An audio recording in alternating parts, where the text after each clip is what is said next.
Welcome to The Real Deal with Jason Silverman, the podcast dedicated to helping you build the business of your dreams and live the life you always hoped for, with valuable and fun tips and info to make your life easier and more fun. And now, here's your host, a man who sprinkles metal shavings on his breakfast cereal just for fun, Jason Silverman.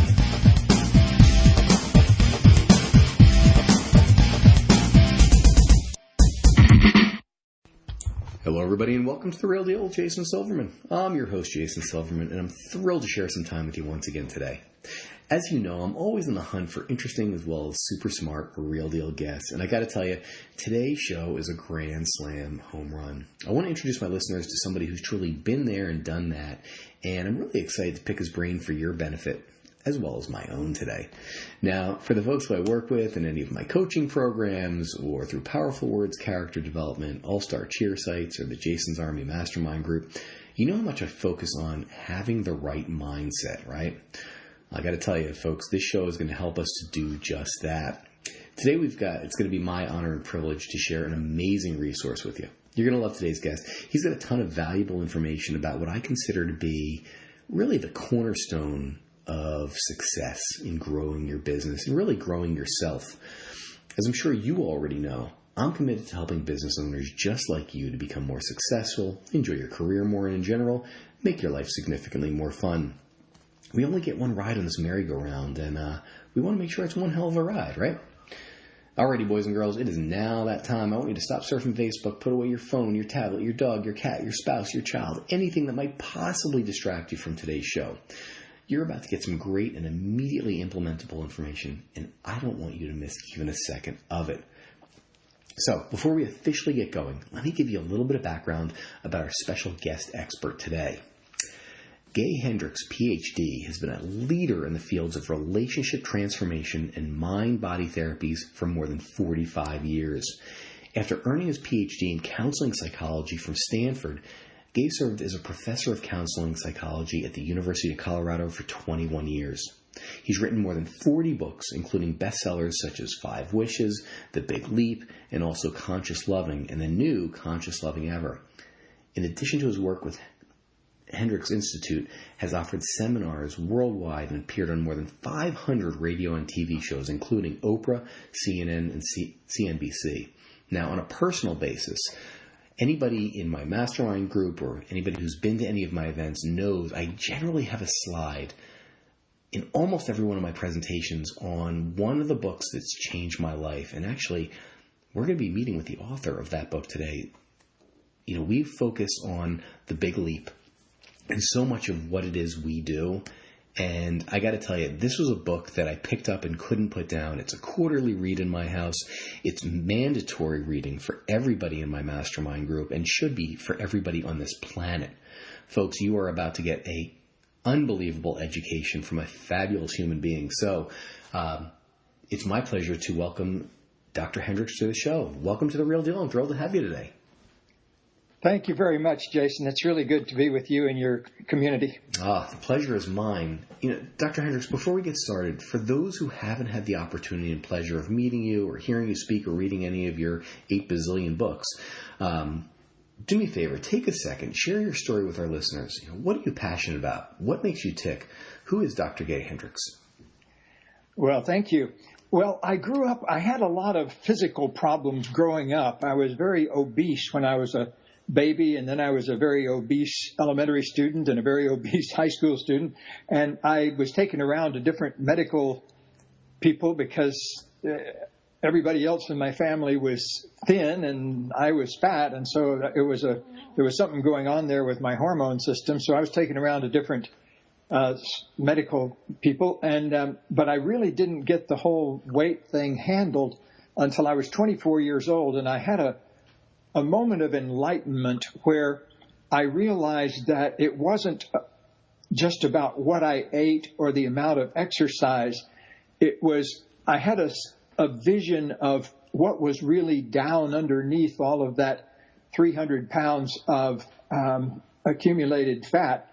I'm about 6 feet tall, and so I weighed over 300 pounds by the time I was 24 years old.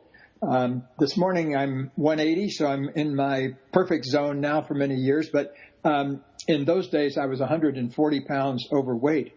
But I had this moment of enlightenment walking out on a country road in New England that underneath that extra fat was a whole bunch of emotions and feelings that I hadn't ever contacted, things I was scared about, angry about, sad about. And also underneath that, though, was a pure space of what I called pure consciousness, which was, there was no imprinting on it. It was just the one we get for being human, our basic human awareness. And I realized that everything else had been learned and put on top of that. And so I made a big decision on this one moment. I decided to change my life so that I had more access to that state of pure consciousness. And so I started eating completely differently. I started eating with the idea of what would feed that pure consciousness, not what would feed my old obese body. And within a year, I'd lost more than 100 pounds, and my eyesight changed so that I no longer needed to wear glasses. So a whole bunch of transformation took place, I think, because I discovered who I really was.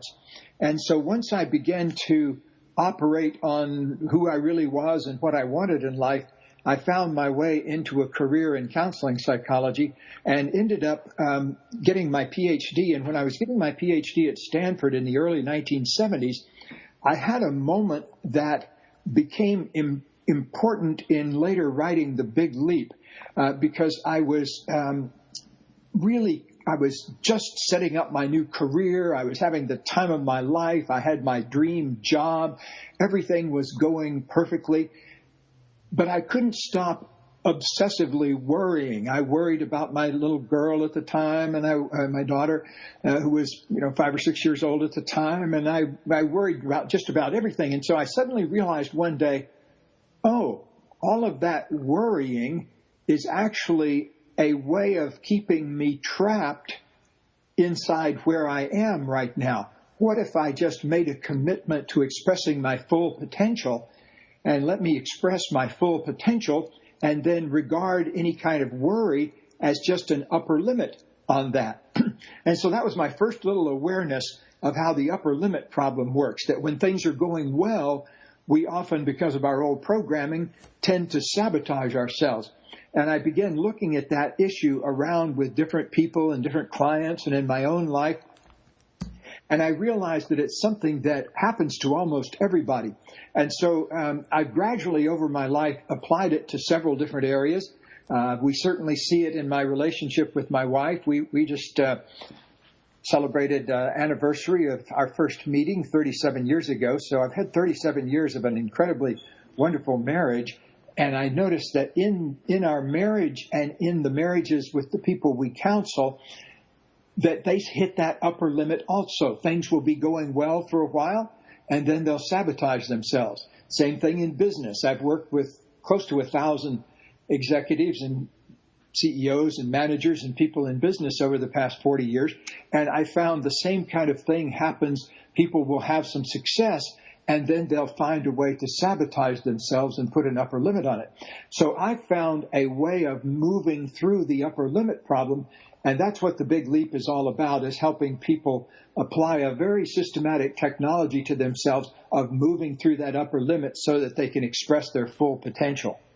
I love that. And I feel like it's, for the first time, being able to actually have a name for what the true issue is was super helpful for me, and I know for many of my folks.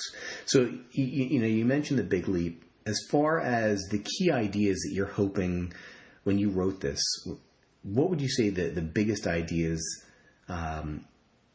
you scoped out in that book, and really how they apply to business would be?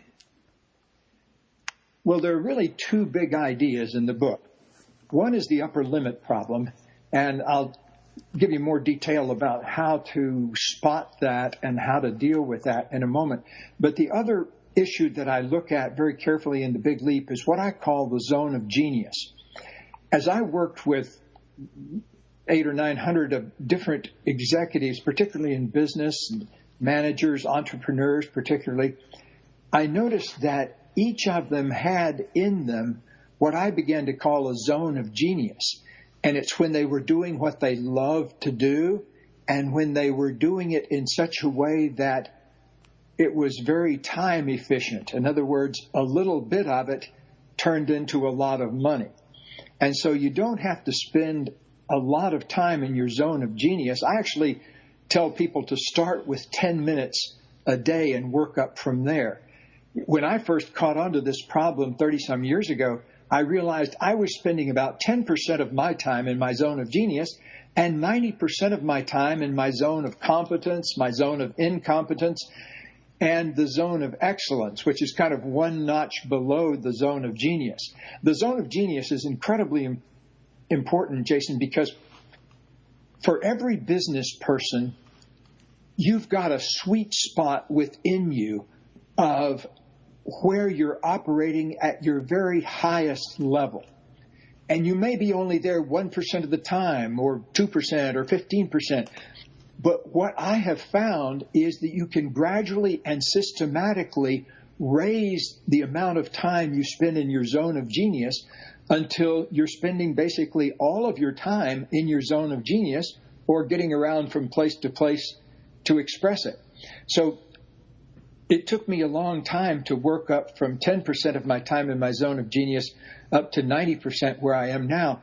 But it was well worth it because every step along the way, you have more access to creative ideas and your ideas work better in the real world. So in business, I'm sure everybody's noticed in business, things almost never seem to go exactly the way you plan them to go. Have you noticed that? Only every day. Yeah. Well, when I first started in business, I kind of resented that. And then I realized, oh, that is business. It's the act of constantly surfing on that edge.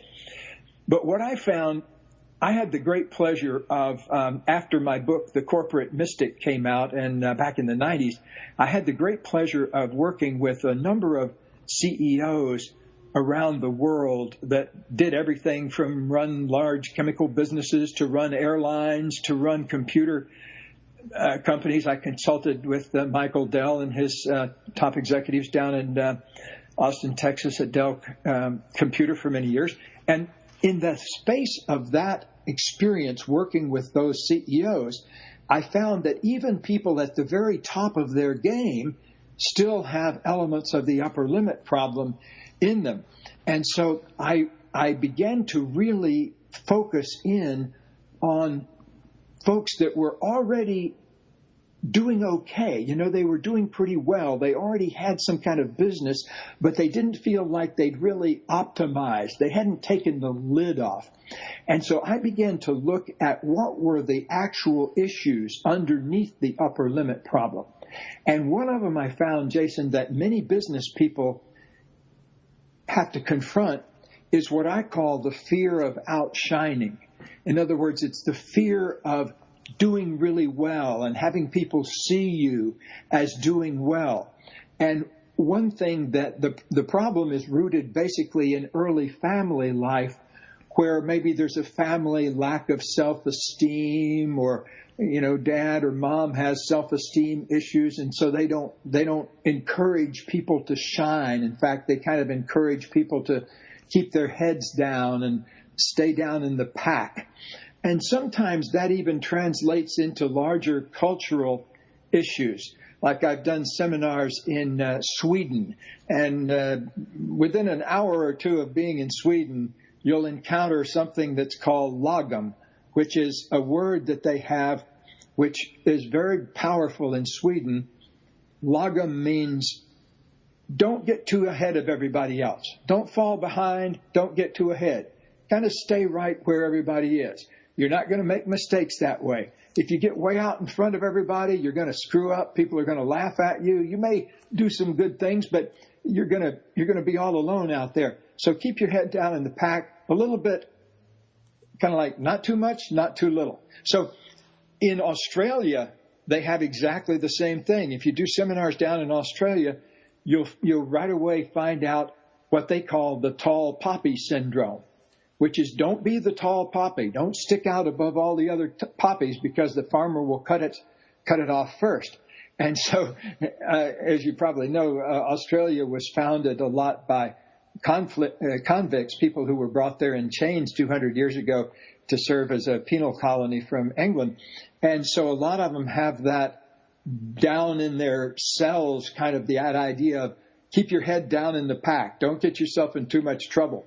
And so regardless of where I've been in the world, I've found, whether it's in Dell Computer or the slums of India, working with AIDS workers there, I found that people have that upper limit problem that keeps them from occupying the zone of genius. So you kind of have to work both of those things at the same time, Jason. You have to work on your upper limits issues, and you have to also establish yourself more and more every day in your zone of genius.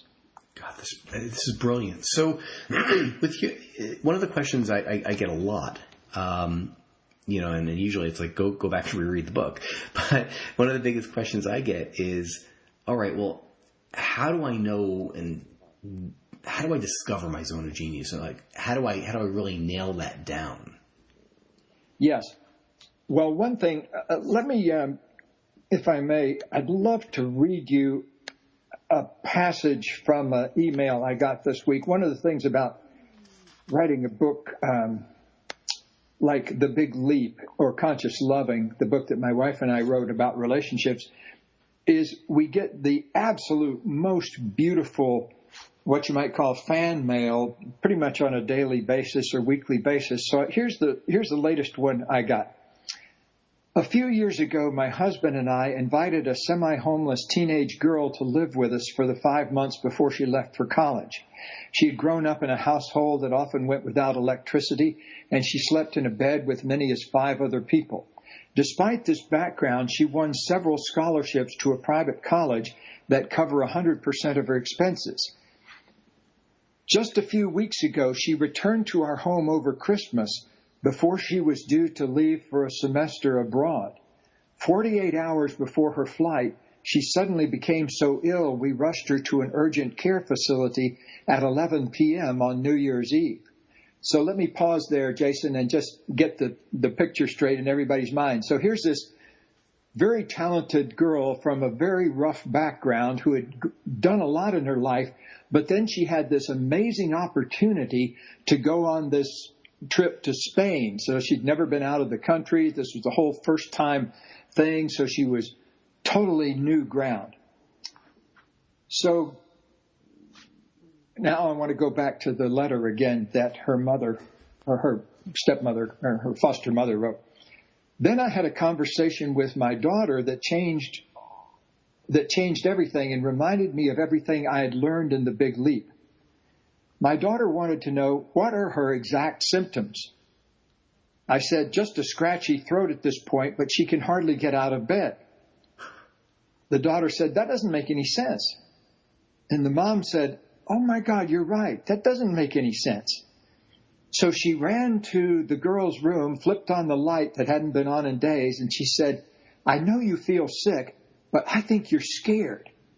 So we discussed all the things she had to fear. There were a lot. The most interesting part of the story is that she completely bought my theory about upper limit problems. She hopped out of bed, suddenly feeling fine, and together we packed her bags in just under an hour. She thanked me for my wisdom, and I told her that I just learned all this stuff from your book days before. The rest of the day she ruminated about why she worried so much and what could she do about the problem. It was pretty hilarious to see someone recover from a semi-comatose condition in mere minutes.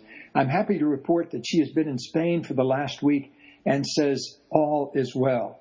Thank you, Dr. Hendricks. It wouldn't have happened without you. Well, I get that. You can imagine what that feels like, Jason, I'm sure in your line of work, because you get this kind of thing too, where a person takes a little nugget that you've learned the hard way, and uses it to change their lives.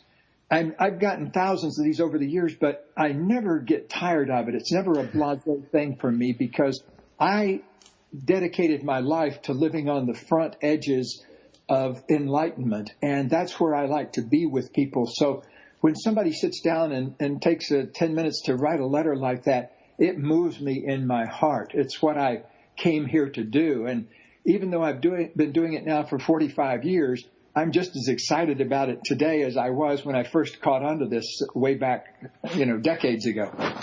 That's fabulous. I mean, it really is amazing how, we create our own roadblocks, and what that fear does. I mean, if we're going to boil it down, like we all have our own fears, and, the way I've really understood the whole upper limit issue is, we're throwing our own roadblocks in front of ourselves because we're terrified of what may happen if we're successful, right?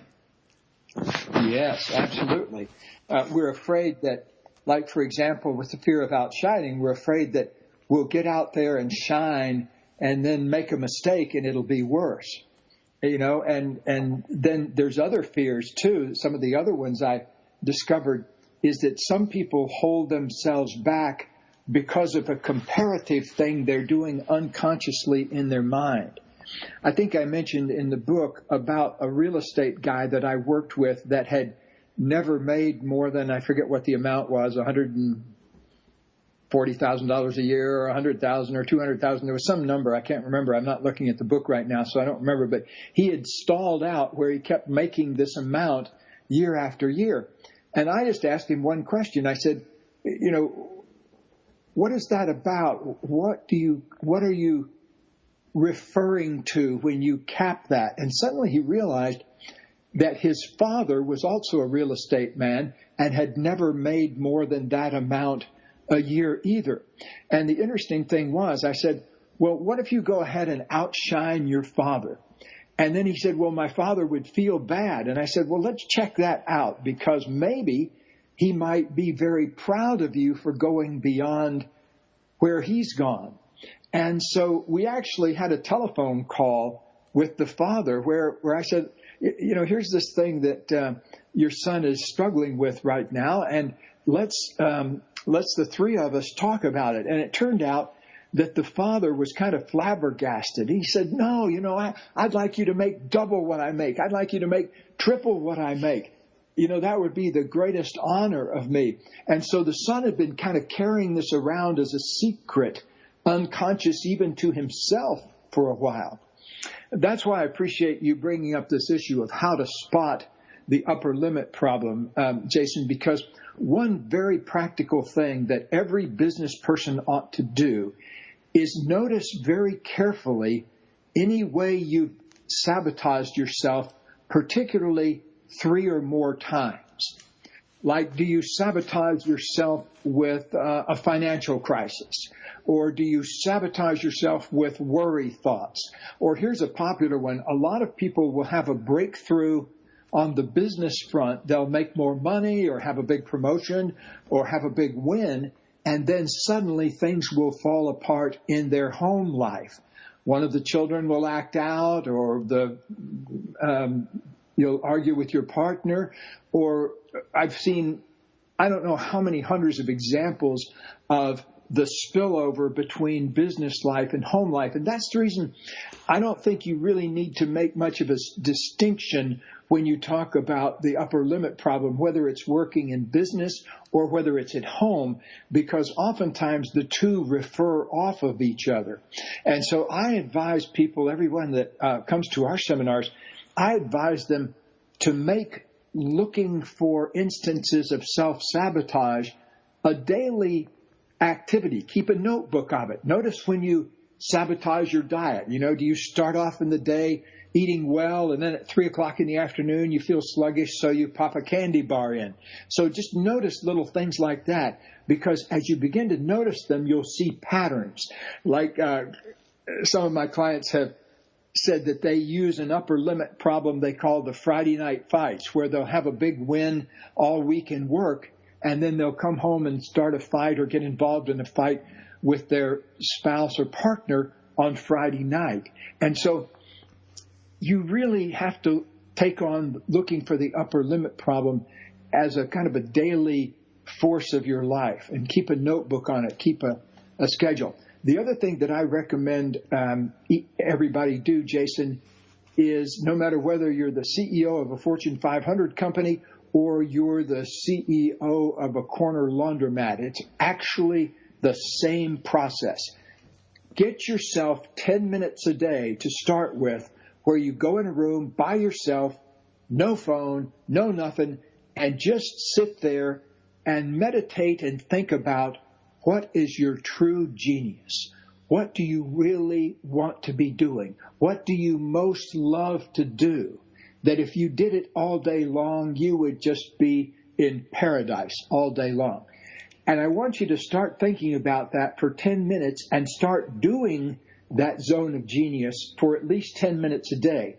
Because I know what will happen is it'll soon get to be 15 minutes, 20 minutes, 30 minutes, and pretty soon you'll be doing more and more of your time in your zone of genius. In my opinion, all the problems in the world can be solved when we sit down and dedicate ourselves to operating in our zone of genius. And so I've had the same conversation with presidential candidates and politicians and CEOs and movie stars and everybody from every walk of life you can think about. And it's a crucial thing that all of us need to be doing, is anchoring ourselves more and more every day in doing what we most love to do and what we really are here to do. So I love everything about what you've actually just said, almost to the point of like, okay, I'm good. However, I know that the one piece of pushback that I'm going to get from anybody who listens to this, they're going to say, yeah, that's all great, but I still have to do all the other things. Where do I have time? How do I carve out that time for my zone of genius? Is there a tool that you would give a patient or a client that comes in? How do they start this if they've never actually done this before? I ask them to make a commitment to spending 10 minutes doing this the very next day after I've seen them. And then I check in with them at the end of that day to make sure they've done it. So I do it on a one day at a time basis at first with my clients.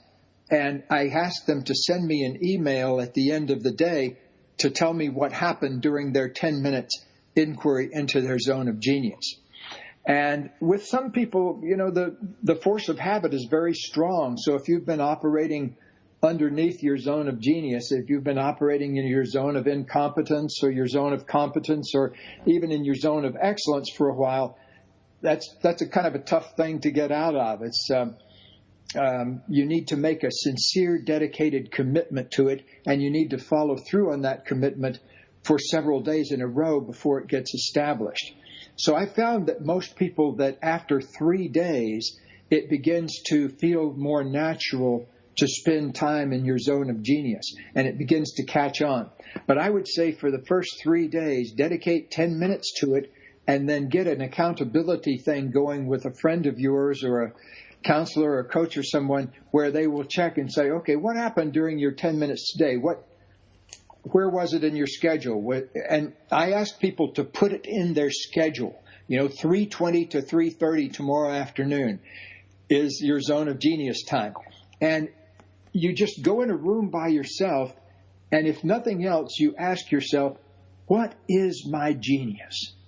There are some questions to ask yourself in the big leap. One of them is, what do I most love to do? That's a really key one, because almost everyone that finds their zone of genius gets to it through the gateway of love by asking themselves, what is it that I really love to do with people more than anything else? Like for me, you're probably getting the idea here. I imagine that one thing that really excites me is the moment of transformation where somebody wakes up and says, oh, wow, I see how I've been doing it this way. Now I'm going to start doing it this way. And it was absolutely essential in my life, and particularly my wife and I are in business together. We've practiced and worked together, and we have a number of different businesses now and have launched probably half a dozen businesses over the years that we've then built up to be successful. And in 2 cases, we've sold them to publicly traded companies. But we've been basically in business since the year we started with ourselves 37 years ago. And so working in relationship in a business, it brings up all sorts of complexities. But I'll tell you, there's nothing better than dedicating yourself, both people dedicating yourself to your zone of genius. And when I go in to work with executives now, or when they come here to work with me, what I do is I get everybody to make an agreement that this business is about revealing everybody's genius. That's one of the new commitments I get people to ask. To make. And so I want everybody that's listening to us today to have the opportunity to make your home in your zone of genius. And the only way to do that is to begin with a sincere commitment to doing it and then follow through on that commitment. Wow, I love this. This is so helpful. And I mean, just scheduling that time to get it started, I think is so helpful. Obviously, you've seen vast examples of the upper limit problem. Are there some famous examples that you can think of so that people really have a reference? Well, there are some sad examples, like ones I mentioned in the book. Probably the most famous one is the great comedian John Belushi, who, right when he had the number one album, the number one TV show, and the number one movie, then died from a drug overdose. So it was a sad thing to see a person with that much talent, but with so little underlying self-esteem that when he got to the peak of the mountain that he'd been wanting all his life, just couldn't stay there for very long at all. And there are examples throughout history, too, where countries will get along well for 30 years and then have to have a war. And so that's an upper limit problem on a whole society. One of my favorite humorous examples is there was a great album by the Rolling Stones back in the 80s that had a harmonica solo on it that was done by a harmonica player named Sugar Blue. And Mick Jagger had apparently discovered him playing in the subway in Paris and had heard him play the harmonica and invited him to play on this album. And it's an incredible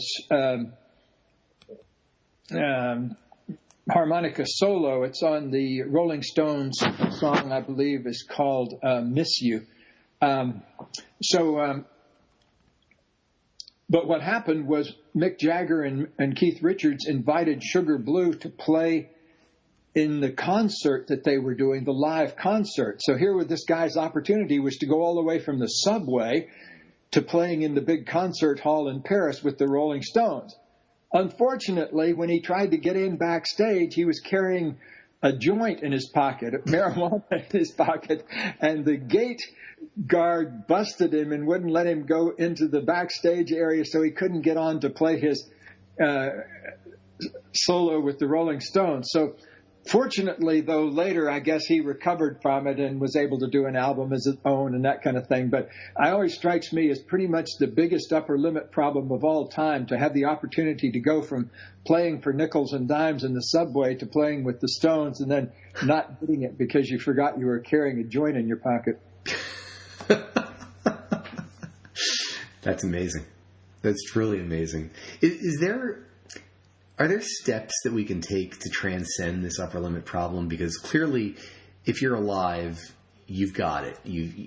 We all experience it at some point. Are there tools that we can provide folks with to, help them get around it or over it or through it?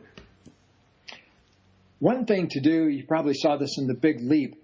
I have something I call the universal success mantra, or sometimes the students call it the ultimate success mantra. It's an idea that you establish in your mind. It's a very practical idea. You can get the specific wording from the book, but the general idea is to say a sentence in your mind, an affirmation that expresses exactly what you want your life to be about in your zone of genius. Now, for me, I've used basically the same one for many years, which is, I'll give you the basic idea, which is I expand in love, abundance, and creativity every day as I inspire others to do the same. So for me, I like the idea of every day feeling like I'm expanding with more love, more success, more creativity every day. And I'm making a new commitment to expanding every day. And I'm making a commitment also to inspiring other people to do the same. So that's been what my life has been about, and what Katie and I have been doing for our lives together over the past 37 years is every day we want to live our lives in a way that expresses more of our own potential. And we're teachers and counselors and coaches. And so we also want to inspire other people to do that too. So I recommend that as a jumping off place for people to create their own universal success or ultimate success mantra, something that you can keep coming back to over and over again in your mind, something that you can keep re-anchoring to when you drift. In our work, we say you're going to drift and you're going to shift. You drift and you shift. So what happens is you'll move toward your goal, and then you'll drift off of it. And then you have to reconnect again and shift back to your goal. So the drift is just part of the game. We recommend that people get the idea that they're like the automatic pilot mechanism in an airplane. You know, an airplane with an automatic pilot can take off at JFK and fly all the way to Honolulu with the automatic pilot on, because the automatic pilot is catching the drift. The plane starts to drift, and it says, okay, we're drifting to the right. Let's correct back to the center. And then it catches again. It says we're drifting to the left. Let's go back to the center. So if you think about it, the plane gets from JFK to Honolulu by being wrong 99% of the time. But it still gets there because it has the capacity to notice and recorrect. And that's the mistake that many business people make, is they start heading toward their goal, and when the drift occurs, they get all caught up in that and get bummed out or frantic about that, and then they sabotage the whole thing.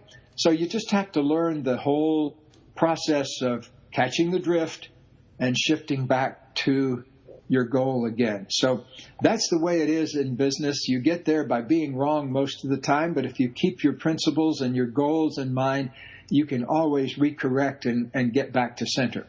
That makes so much sense. All right, it is time for our resource of the week. So, Dr. Hendricks, tell me this. How can my listeners find out more about you and about how you've helped so many and continue to help so many to succeed? Well, I want people to have a practical experience every moment of increasing the amount of love and abundance in their life.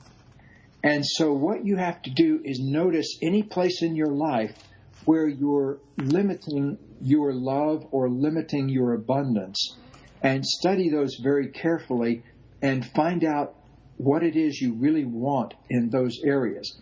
Now, if you go to Hendricks.com or go to our foundation's website, you'll see we have lots and lots of practical suggestions there, but they're all based on this general idea that human beings have the capability and capacity to create amazing miracles in their life. I've lived on a steady diet of seeing people create miracles in their lives for the past 4 decades.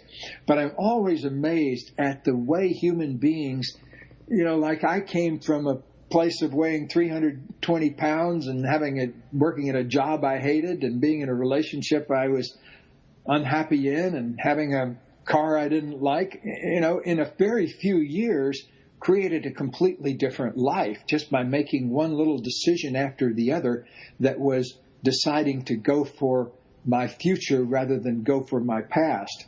And so I think all of us have the capability of doing that. And there are lots of resources, of course, at Hendricks.com and our other websites. But it really starts with a commitment down in your body and soul to express your fullness of genius in your life in this lifetime. It's fabulous. So we've got, just so I make sure I have this, and obviously if you're listening to this directly off of the show notes page, you see that there's a link for Hendricks.com, which is www.hendricks.com. And I also have the Foundation for Conscious Living at www.FOUNDATIONFORCONSCIOUSLIVING.com. Is that correct? That's good. And we have lots of other websites and things, too. I'm sure people wouldn't have any trouble finding us. No doubt.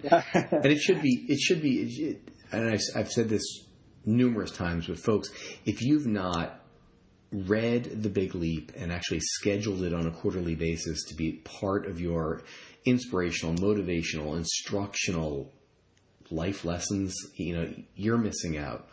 It would be a mistake to miss out on that.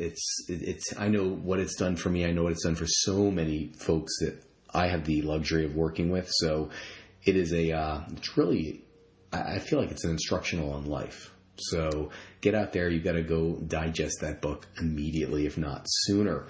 Dr. Hendricks, I have one question I always like to end my podcast with. So if you could give business owners just one solid piece of advice to either help their business or, more importantly, help them to live a better life, what would that piece of advice be?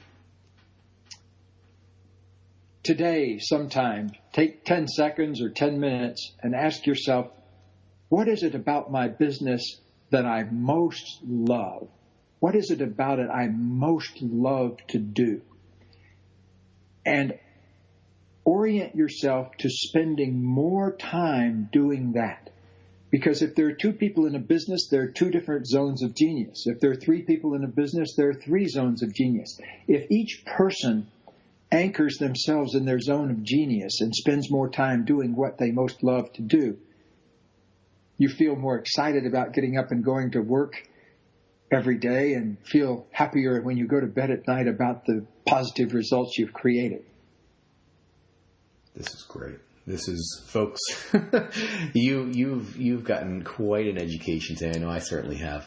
Dr. Hendricks, thank you so much for joining us today. I know how busy your schedule is, and it just means the world to me that you share some of your time and some of your wisdom with us. Thank you so much. All right. Be well. Thanks a lot, Jason. Absolutely. Folks, that is all the time we've got today. Thanks so much for tuning into The Real Deal with Jason Silverman. For more info about private coaching or to see if you'd benefit from one of my mastermind groups, visit me over at www.jasonmsilverman.com.